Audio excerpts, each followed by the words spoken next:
ناظرین، دنیا کی بڑھتی ہوئی آبادی دنیا بھر کے سائنسدانوں کے لیے غور و فکر کا مرکز ہے۔ پیٹرول، گیس، ڈیزل اور کوئلہ جیسے قدرتی وسائل جو ہماری روزمرہ زندگی کے لیے بے حد ضروری ہیں، ختم ہوتے جا رہے ہیں۔ یہی وجہ ہے کہ سعودی عرب اور دبئی جیسے ملک اپنی جی ڈی پی کا انحصار تیل کی بجائے دوسرے پروجیکٹس جیسے کہ ٹورسٹ انڈسٹری اور برج خلیفہ جیسی اور عمارتیں بنا کے اس پر کرنا چاہتے ہیں۔ اس کے علاوہ بڑھتی ہوئی آبادی سے کاشتکاری کے لیے زمین کم ہو رہی ہے، جس سے اناج کی قیمتوں میں اضافہ ہوتا ہے۔ ناظرین، یہی وجہ ہے کہ ناسا جیسے ادارے اربوں ڈالر خلائی مشنز پر خرچ کرتے ہیں، جن کا مقصد ہماری دنیا جیسی اور سیارے تلاش کرنا ہے۔ یہ سیارے مستقبل میں انسانیت کے لیے رہائش اور وسائل کا باعث بنیں گے۔ اس مقصد کو ذہن میں رکھتے ہوئے ایلون مسک کی اسپیس ایکس کمپنی اور ناسا مل کر مارس کو کولونائز کرنا چاہتے ہیں، مطلب اسے زمین کی طرح قابل رہائش جگہ بنانا چاہتے ہیں۔ ناظرین، مارس زمین کی طرح ایک سیارہ ہے جو کہ دوری کے لحاظ سے سورج سے چوتھے نمبر پر ہے۔ اسے ریڈ پلانٹ بھی کہا جاتا ہے کیونکہ اگر آپ اسے ٹیلیسکوپ کی مدد سے دیکھیں تو آپ کو یہ سرخ رنگ کا نظر آئے گا۔ اس کا سورج سے فاصلہ 227.9 ملین کلومیٹر ہے، یعنی 22.79 کروڑ کلومیٹر، جو کہ زمین کے سورج سے فاصلے کے لحاظ سے 1.5 گنا زیادہ ہے۔ مارس کا ڈایامیٹر 6779 کلومیٹر ہے، جو تقریباً زمین کے ڈایامیٹر کے مقابلے میں آدھا ہے۔ مارس کی گریوٹی زمین کی نسبت بہت کمزور ہے، یہی وجہ ہے کہ اس کا ایٹماسفیئر زمین کے مقابلے 1% ہے، جو کہ نہ ہونے کے برابر ہے۔ مارس کے 2 چاند ہیں، فوبوس اور ڈیموس، جو کہ زمینی چاند کی طرح گول نہیں ہے بلکہ ارریگولر شیپ میں ہے۔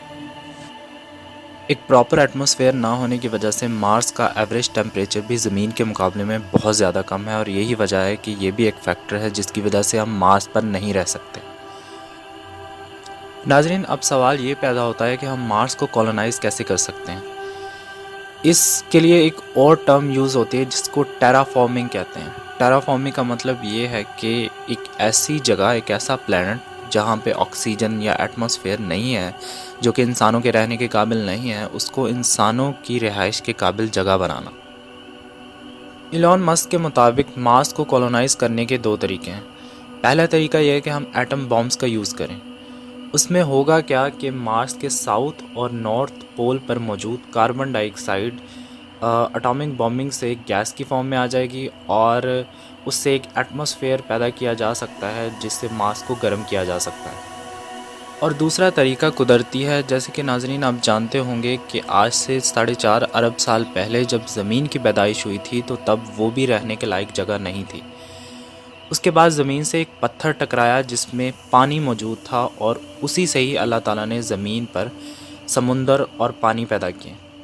اس کے بعد وہاں سے الجی پیدا ہوئی اور دوسرے مائکرو آرگنزم جو کہ جیسے کہ ہم کاربن ڈائی آکسائڈ خارج کرتے ہیں، وہ آکسیجن خارج کرتے ہیں، تو ان سے آکسیجن ایٹماسفیئر میں جمع ہونا سٹارٹ ہوئی۔ تو اسی طریقے سے مارس کو بھی کولونائز کیا جا سکتا ہے۔ تو یہ 2 طریقے تھے جس سے ہم مارس کو کولونائز کر سکتے ہیں اور اس کو رہنے کی جگہ بنا سکتے ہیں۔ ناظرین، آج کی اس ویڈیو کا مقصد آپ کا مارس سے تعارف کروانا تھا، اس کے بارے میں تھوڑا سا بتانا تھا، کیونکہ اسٹرونومی ریلیٹیولی ایک ٹف اور ایک مشکل سبجیکٹ ہے جس کو سمجھنا آسان نہیں ہے، اور میرے اس ویڈیو کو بنانے کا مقصد آپ کو آسان الفاظ میں آسمان، ستاروں اور ان سب میں موجود جو بھی چیزیں ہیں اس کے بارے میں سکھانا ہے، کیونکہ اللہ تعالیٰ بھی ہمیں قرآن پاک میں یہی فرماتا ہے کہ آپ میری بنائی ہوئی کائنات پہ غور کرو۔ تو ناظرین، اس طرح کی اور ویڈیوز دیکھنے کے لیے آپ ہمارا فیس بک پیج کو فالو کر سکتے ہیں اور ہمارے یوٹیوب چینل کو سبسکرائب کر سکتے ہیں۔ اللہ حافظ۔